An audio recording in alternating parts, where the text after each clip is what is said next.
Well, hello, good evening, good morning. We are working in the 19th chapter of the Life Divine, Book 2. Out of the sevenfold ignorance towards the sevenfold knowledge. He began, as always, with grand citations out of the Vedic tradition, one from the Mahopanishad, two from the Rig Veda, all to set the stage for a larger discussion about how it is that the cosmic evolution reveals continually through the developing individual grades and powers of consciousness which seem concealed in a dense inconscient an original ignorance.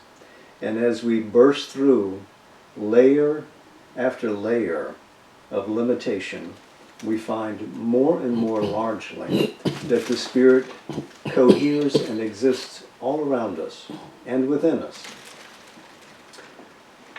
But to fully disengage from our original moorings in what is this cosmic ignorance, we have to become one with the divine on each level which seems to be divided from that origin. So first, Sri Aurobindo has described that there is a constitutional ignorance that we have to overcome. An ignorance in which we are unaware of the true character of our being, of our larger being. And without an understanding of that, we have no way to grasp the meaning and the significance of how that being becomes in the cosmos. How we put upon this robe of matter, life, and mind, and how we use it as a vehicle through which we gain access to greater and greater powers of consciousness and evolve into new grades of being.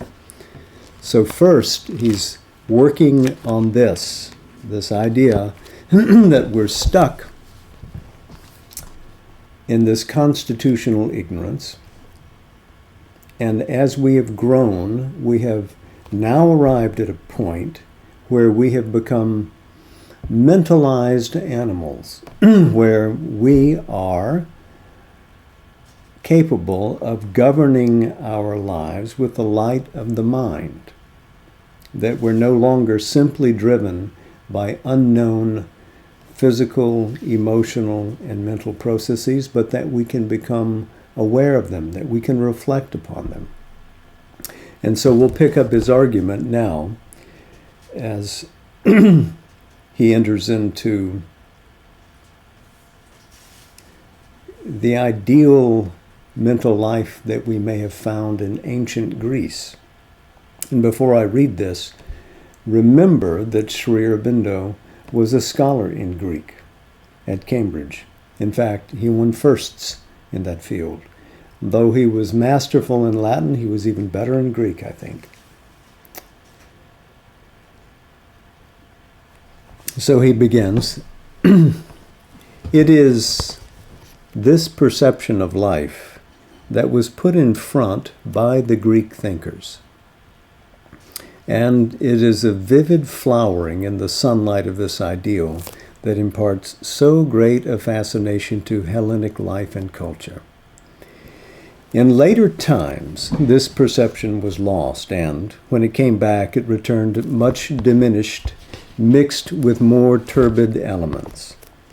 The perturbation of a spiritual ideal, imperfectly grasped by the understanding and not at all realized in the life's practice, but present with its positive and negative mental and moral influences, and over against it, the pressure of a dominant and inordinate vital urge, which could not get its free, self-satisfied movement, stood in the way of the sovereignty of the mind and the harmony of life, its realized beauty and balance. An opening to higher ideals, a greater range of life was gained, but the elements of a new idealism were only cast into its action as an influence, could not dominate and transform it. And finally, the spiritual endeavor, thus ill understood and unrealized, was thrown aside. Its moral effects remained, but deprived of the sustaining spiritual element, dwindled towards ineffectivity. The vital urge, assisted by an immense development of physical intelligence, became the preoccupation of the race. An imposing increase of a certain kind of knowledge and efficiency was the first result. The most recent outcome has been a perilous spiritual ill health and a vast disorder. So you can see that he's comparing this early Greek culture, the early years of Greek democracy, as with Pericles, with Plato, Aristotle, etc., as being rational and well-ordered harmonic life by comparison with all that went before, and then much that followed. And it's unclear here because he doesn't give any historical index, whether he's talking about the Renaissance, whether he's talking about the higher Roman culture, but that it eventuates from this dominance with mere efficiency and the mastery of material nature, with a leading idea that perhaps he's talking about the entrance into the modern age, where we have indeed, as he says here, perilous spiritual ill health, which we're obviously trying to correct, and a vast disorder, which perhaps has increased in scope. Remember, he was writing this around the time that the Second World War was breaking out. So keep that context in mind. Let's go to the next paragraph. For mind itself is not enough. Even its largest play of intelligence creates only a qualified half-light. Again, for Sri Aurobindo, attaining to the evolution of the mind is not equivalent to attaining to a great spiritual consciousness, because the mind, being a divisive agency, divides, dissects, but unites only imperfectly.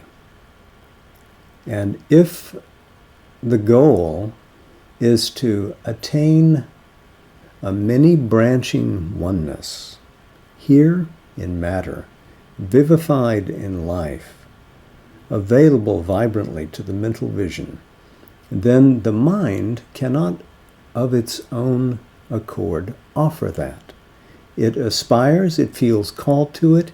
It is not the organ of consciousness that can deliver it. So we have to evolve further. We have to evolve beyond mind. For mind itself is not enough. Even its largest play of intelligence creates only a qualified half-light. A surface mental knowledge of the physical universe is a still more imperfect guide. For the thinking animal, it might be enough, but not for a race of mental beings in labor of a spiritual evolution. So if we were to rest satisfied with the marvels that science, modern science, physics, chemistry, etc., might offer to us, then good enough. But if we really want to add a grade of consciousness, something that sees with a greater power of vision, which wields a knowledge which effectuates itself as will, which beatifies that which it sees and touches, then we have to grow beyond that. The mental has to grow higher into a spiritual consciousness. He continues, even the truth of physical things cannot be entirely known, nor can the right use of our material existence be discovered by physical science and an outward knowledge alone, or made possible by the mastery of physical and mechanical processes alone. To know, to use rightly, we must go beyond the truth of physical phenomenon and process. We must know what is within and behind it. For we are not merely embodied minds. There is a spiritual being, a spiritual principle, a spiritual plane of nature. So, to those who would fix the process of nature as the core reality of the universe, Sri Aurobindo differentiates and says, no, what he is connoting here is that there is an eternal who is stationed in the midst of transient nature and its process. Thus can we reach to a spiritual principle by evolution, by remaining in nature, by affirming nature and life. We may evolve a spiritual consciousness that unites what we regard as spirit, as the eternal, with what is the transience of time. More about that later when we deal with the temporal side of his argument. We're still here working in the midst of the constitutional ignorance that he's begun to describe. Into that, he writes, we have to heighten our force of consciousness, to widen by that still more largely, even universally and infinitely, our range of being and our field of action. To take up by that our lower life and use it for greater ends and on a larger plan, in the light of the spiritual truth of existence. Our labor of mind and struggle of life cannot come to any solution until we have gone beyond the obsessing lead of an inferior nature, integralized our natural being in the being and consciousness, learned to utilize our natural instruments by the force and for the joy of the Spirit. So he insists on the transcendence of nature. That is key, but a transcendence through and out of. He's called our attention again to Sat Chit Ananda. Sat, existence. Chit, conscious force. Ananda, delight. So we have to get beyond. We cannot any longer allow nature to prompt us along the grades of evolution. Now we have to consciously select it. It's up to us to feel the aspiration and to act upon it in order to evolve beyond mind. We have to choose that. Second thing, we have to use the integralizing power of consciousness to unite our being. Our being, which is based in that true existence, Sat, using the force of the consciousness that resides in it, that's the Chit Shakti, to discover in all the forms and grades of the universe, of our own experience within the universe, the joy, the ananda, the delight of the Spirit. Sat Chit Ananda.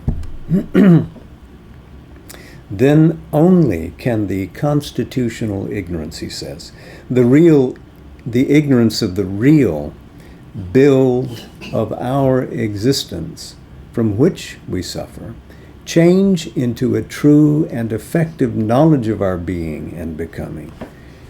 For what we are is spirit. At present, using mind predominantly, life and body subordinately, with matter for our original field, but not our only field of experience. But this is only at present. Our imperfect mental instrumentation is not the last word of our possibilities, for there are in us, dormant or invisibly and imperfectly active, other principles beyond mind and closer to the spiritual nature. There are more direct powers and luminous instruments.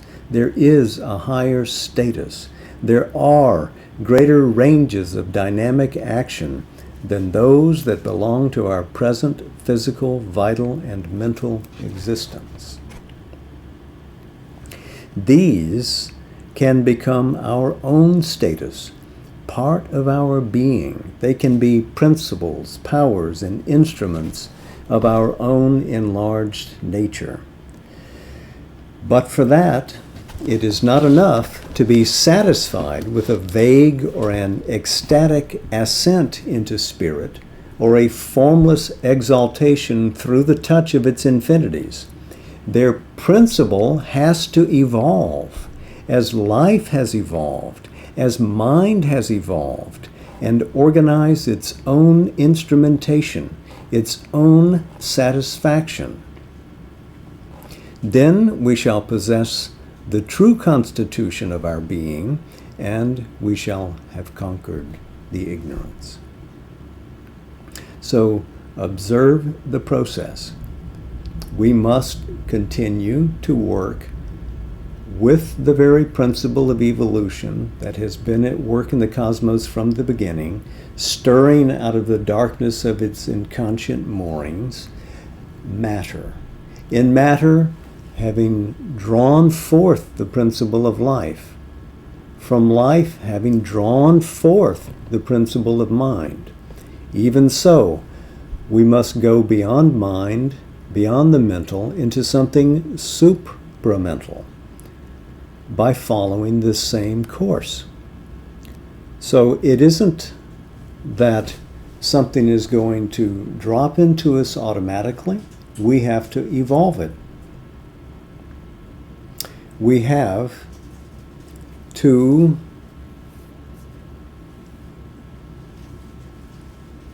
decline the quick ascent and exit from the cosmos in order to gain spiritual consciousness. The goal of the cosmic evolution is not to quit the cosmos, but to fulfill it. And if we were simply to jump from a material status into a spiritual status above, into the timeless, into the absolute, into the immaculate Atman, then we would ignore and abandon the universe, and it would remain unredeemed. It is our conscious evolution in the universe which can potentially redeem it, fulfill it, give it its divine scope.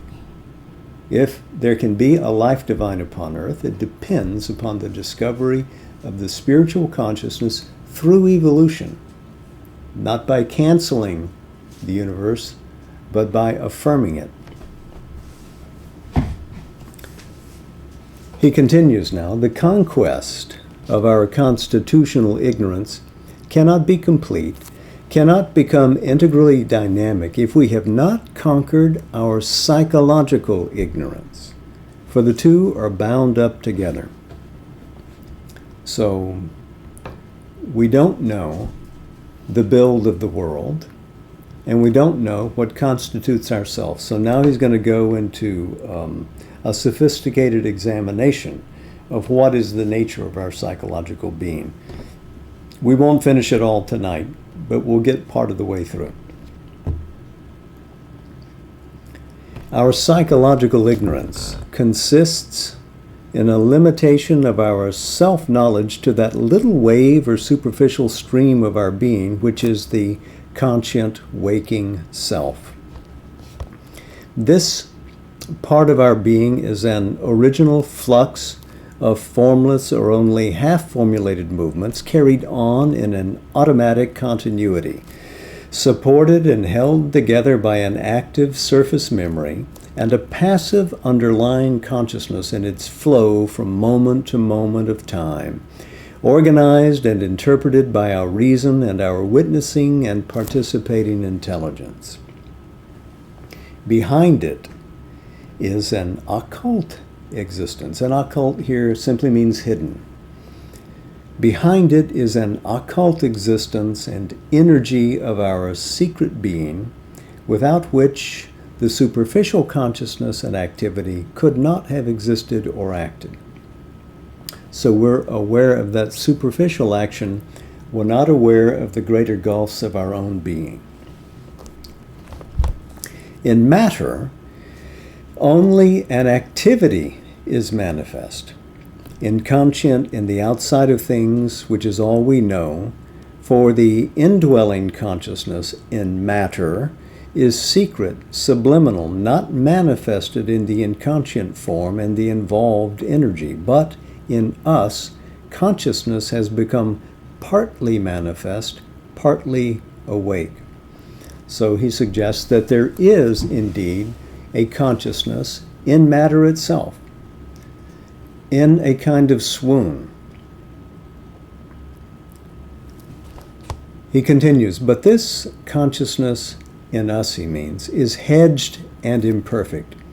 It is bound by its habitual self-limitation and moves in a restricted circle, except when there are flashes, intimations, or upsurgings from the secrecy within us, which break the limits of the formation, or flow beyond them, or widen the circle.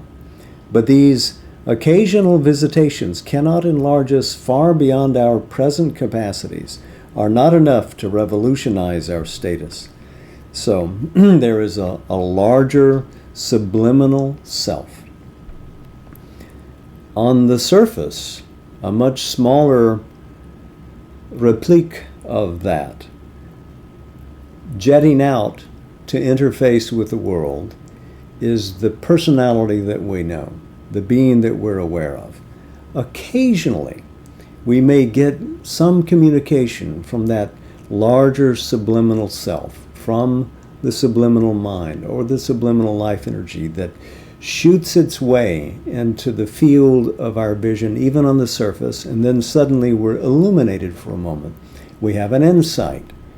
We have a glimpse of something we had not seen before, and we can grow and assimilate, digest, and improve from that. He continues, that can only be done if we can bring into it the higher, undeveloped lights and powers, potential in our being, and get them consciously and normally into play. For this, we must be able to draw freely from those ranges of our being to which they are native, but which are at present subconscient, or rather secretly intraconscient and circumconscient, or else superconscient to us. So intraconscient means within or among the levels of conscious being that are normal to us. Circumconscient, that which surrounds our consciousness, sort of like the environmental consciousness about. Superconscient, above the line of our consciousness. So if you begin to see the sort of geography of consciousness that Sri Aurobindo is describing to us here. He continues, or the yet more that is also possible, we must enter into these inner and higher parts of ourselves by an inward plunge or disciplined penetration and bring back with us to the surface their secrets. So this demands a conscious exploration. We can go into our inner self, we can deliberately gain access to the secret riches, the gulfs that lie within us. This conscious exploration is, of course, the practice of yoga. Or achieving a still more radical change of our consciousness, we must learn to live within and no longer on the surface, and be and act from the inner depths and from a soul that has become sovereign over the nature. So beyond simply consciously exploring our inner recesses, can we take a seat within? Can we make the inside of us our natural asana? Can we indeed live not from the surface, but from the soul consciousness, from that central person which supports all of these natural interfaces, the subliminal mind, the inner vital, even the subtle physical, all are instruments for the soul to use as a vehicle to move and engage with this cosmos outside. So can we make that still more radical change of consciousness? And here, Sri Aurobindo, when he says the soul, this is not the fictional ego to which Buddhism and Vedanta object, but the real being within, that which is Sat Chit Ananda, represented in the individual. To continue, that part of us which we can strictly call subconscient because it is below the level of mind and conscious life, inferior and obscure, covers the purely physical and vital elements of our constitution of bodily being, unmentalized, unobserved by the mind, uncontrolled by it in their action. It can be held to include the dumb occult, again, hidden consciousness, dynamic but not sensed by us, which operates in the cells and nerves and all the corporeal stuff and adjusts their life process and automatic responses. So the subconscient is an area in which mind does not perceive and over which the mind has no command. It covers also those lowest functionings of submerged sense mind, which are more operative in the animal and in plant life. In our evolution, we have overpassed the need of any large organized action of this element, but it remains submerged and obscurely at work below our conscious nature. So you can see that the chain of evolution, even though we may not require it for the next inning of our advancement, continues to operate in us. And it's consonant with what we find in the plant world, in the animal world. All the rungs of nature's evolution are within us, individually, as humanity as a whole, and will remain so because evolution is an unbroken chain. It covers also those lowest functionings of submerged sense mind, which are more operative in the animal and in plant life. In our evolution, I've read this, we have overpassed the need of any large organized action of this element, but it remains submerged and obscurely at work below our conscious nature.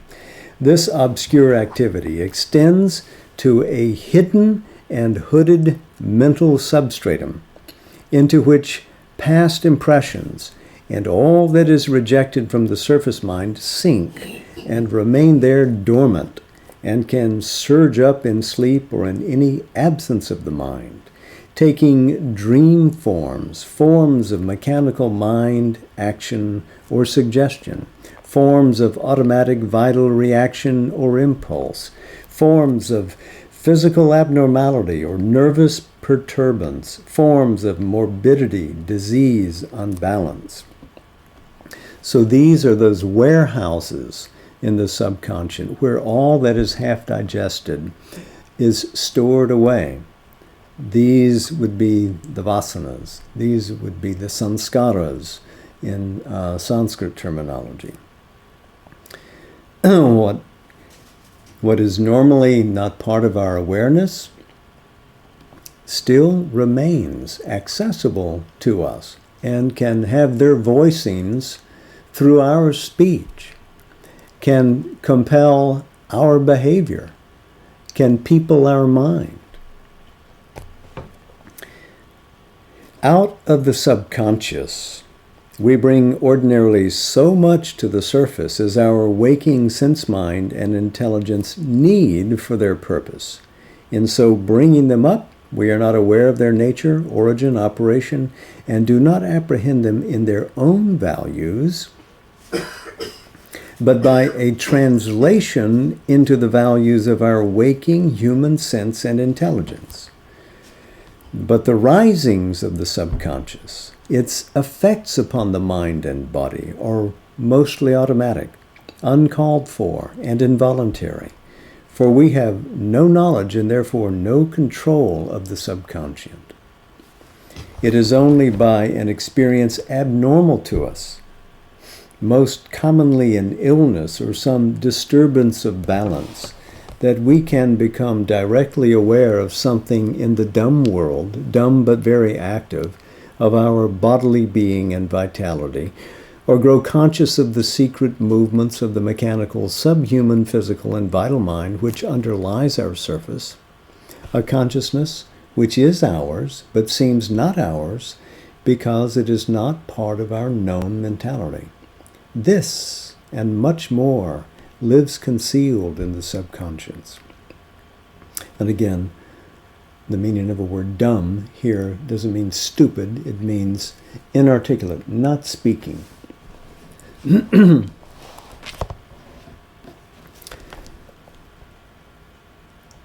A descent into the subconscious would not help us to explore this region, for it would plunge us into incoherence, or into sleep, or a dull trance, or a comatose torpor. So, the methods common to early forms of psychiatry, Freudian, Jungian, etc., are not the yogic tools that Sri Aurobindo would commend to us. To simply try to descend into, to get in touch with the subconscious, is not going to help. It is not a creative step in and of itself. Remember, we're looking for the disclosure of our inner self, of our greater powers, and not simply a submergence into that which is undigested and inarticulate. That's not our path.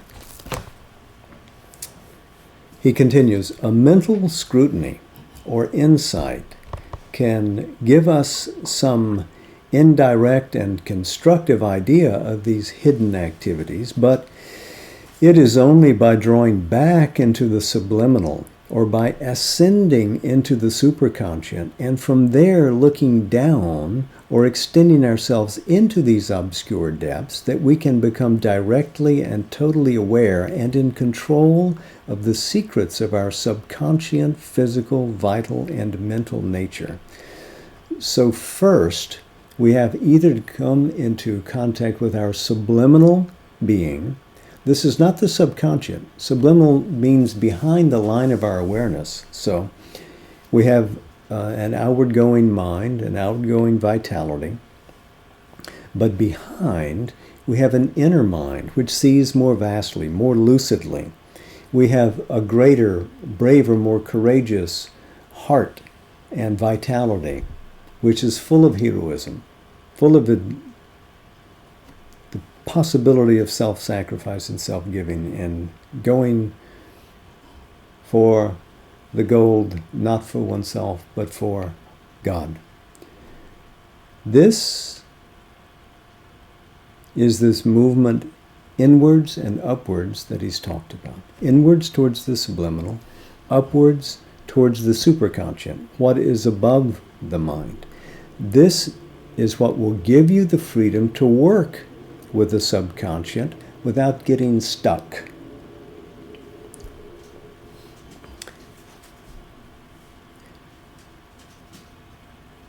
This awareness, this control are of the utmost importance.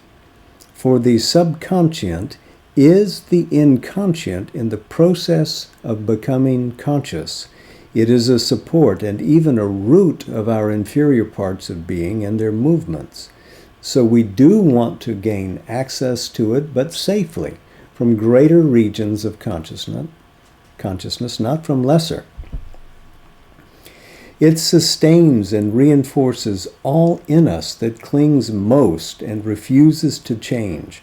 Our mechanical recurrences of unintelligent thought, our persistent obstinacies of feeling, sensation, impulse, propensity, our uncontrolled fixities of character. The animal in us, the infernal also, has its lair of retreat in the dense jungle of the subconscious. To penetrate there, to bring in light and establish a control is indispensable for the completeness of any higher life, for any integral transformation of the nature. The part of us that we have characterized as intraconscient and I'll start again. The part of us that we have characterized as intraconscient and circumconscient is a still more potent and much more valuable element in the constitution of our being. When he's talking about the intraconscient, you can take that as being synonymous with the subliminal. They're often spoken of in connection. It includes the large action of an inner intelligence and inner sense mind, of an inner vital, even of an inner subtle physical being which upholds and embraces our waking consciousness, which is not brought to the front, which is subliminal in the modern phrase. But when we can enter and explore this hidden self, we find that our waking sense and intelligence are for the most part a selection from which we secretly are or can be, an exteriorized and much mutilated and vulgarized edition of our real, our hidden being, or an upthrow from its depths. Our surface being has been formed with this subliminal help by an evolution out of the inconscient for the utility of our present mental and physical life on earth. This that is behind is a formation mediating between the inconscient and the larger planes of life and mind, which have been created by the involutionary descent, and whose pressure has helped to bring about the evolution of mind and life in matter. So this subliminal being which we have within us is something that was stationed here in the original involution of the spirit into the densities of material darkness from which the evolution has arisen. And it continues to help, to assist. It is a bridge which we reach, and through which we can have access to higher ranges of consciousness, and more intimately with the psyche deep within us. Our surface responses, he continues, to physical existence have at their back the support of an activity in these veiled parts, are often responses from them modified by a surface mental rendering.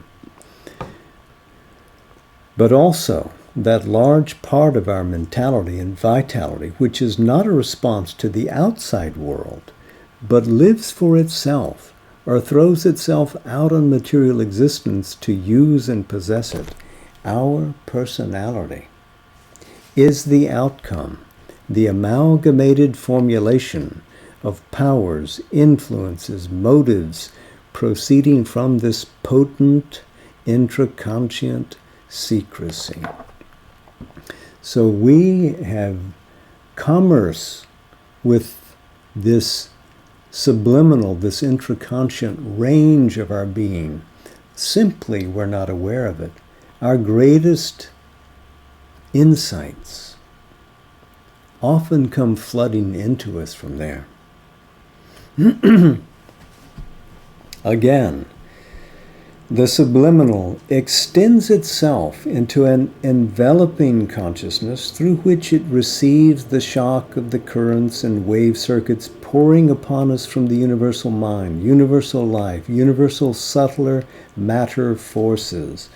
So there's the environing, the enveloping consciousness, in a sense that creates the boundary, the border of the subliminal as it meets the cosmos, inwardly and outwardly. These, unperceived by us on the surface, are perceived and admitted by our subliminal self and turned into formations which can powerfully affect our existence without our knowledge.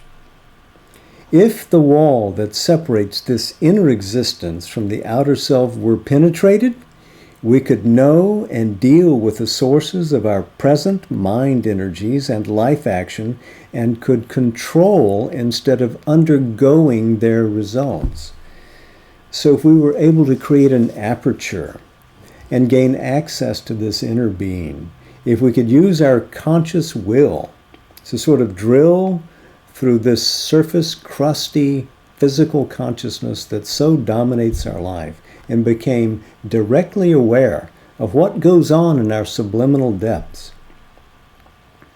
we would be able to do this. We would be able to achieve this and then act directly and not have so much acted upon us. But though large parts of it can be thus known by a penetration and looking within or a freer communication, it is only by going inward behind the veil of superficial mind and living within, in an inner mind, an inner life, an inmost soul of our being, that we can be fully self-aware. By this, and by rising to a higher plane of mind than that which our waking consciousness inhabits.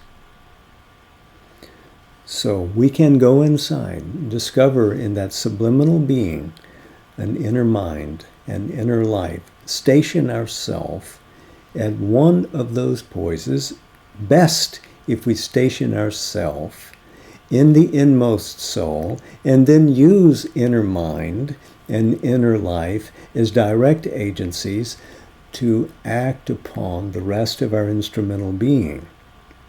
This is a far more creative stance. Or to turn above and to have that larger consciousness with which we can interface, that superconscient, act through us by descent. So can we rise there? Can we station ourselves above? Can we call the descent of that action into us? Those are greater questions.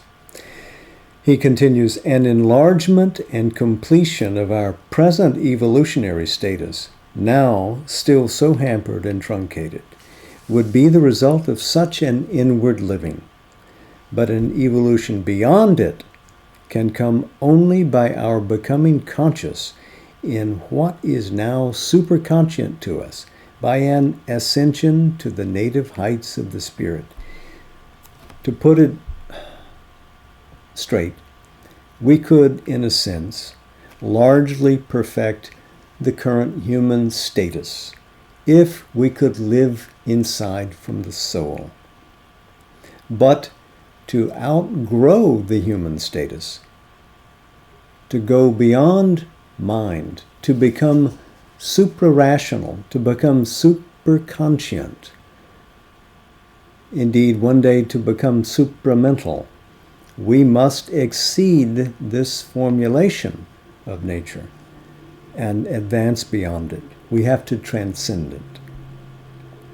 So far, we've only covered part of what Sri Aurobindo is describing as the nature of the psychological ignorance, and we'll finish it next week, along with the balance of the chapter. We'll put our bookmark there for now.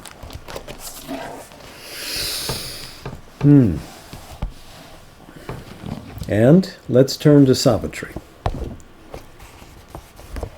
Here we're looking in Book 2, the book of the Traveler of the Worlds, looking for a passage which would resonate with what we've been reading. And I think we can find something in Canto 11, the kingdoms and godheads of the greater mind.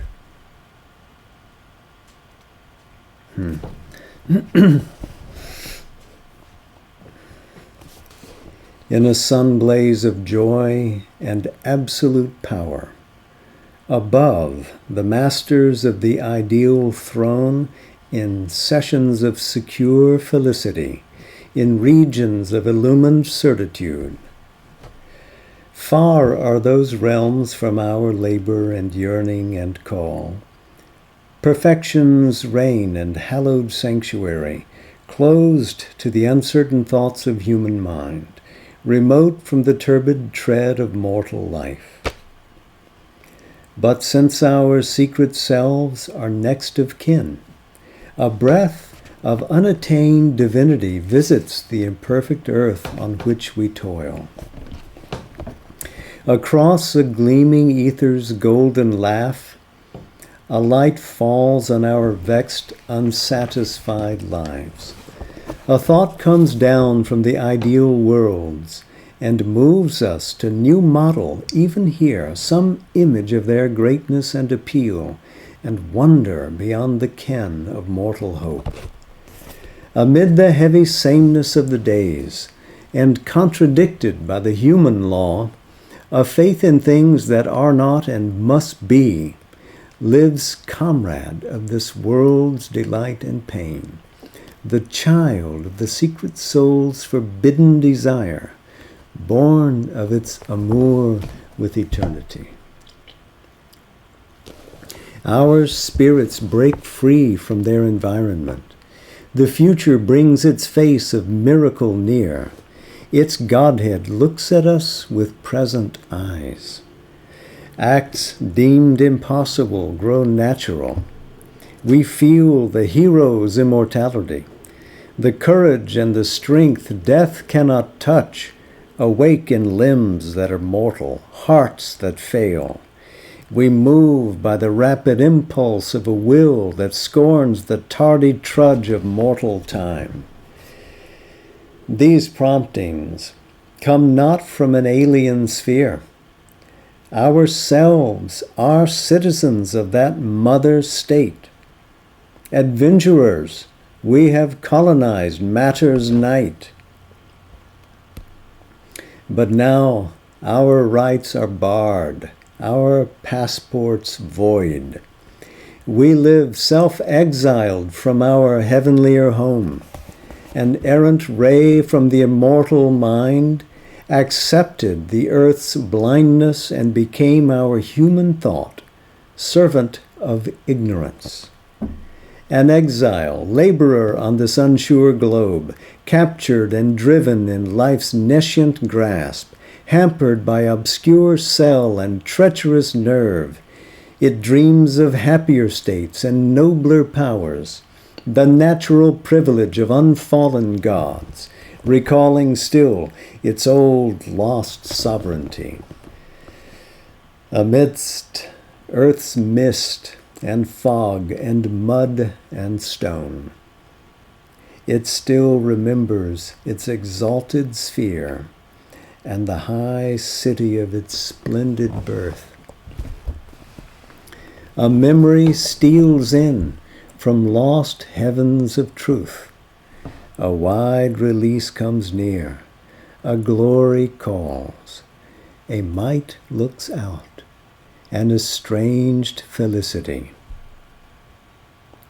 in glamorous passages of half-veiled light, wandering, a brilliant shadow of itself, this quick, uncertain leader of blind gods, this tender of small lamps, this minister serf, hired by a mind and body for earth use, forgets its work mid crude realities.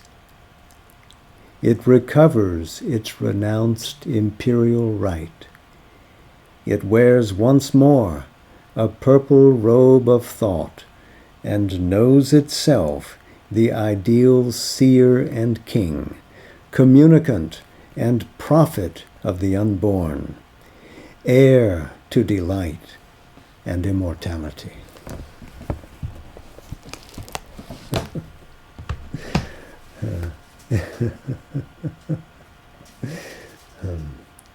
Namaste.